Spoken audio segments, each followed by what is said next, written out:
Here's what's powerful about that moment. I believe with all my heart, if the response had been, I'm just a prophet, John would have said, well, then I got to get to praying.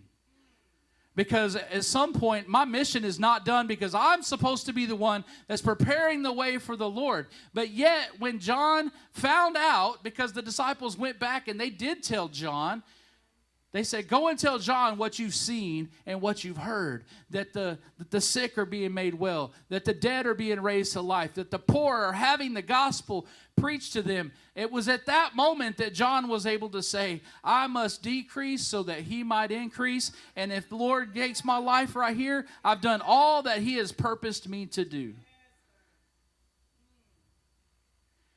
And he lays his head willingly, much like Jesus would on that chopping block. So I don't think Jesus was responding in a way of saying, well, go and tell John. I think he was saying, you tell my cousin.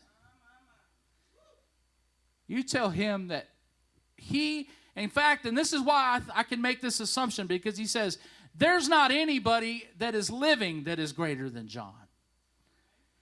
And he said, why did you go out to listen to him in the wilderness?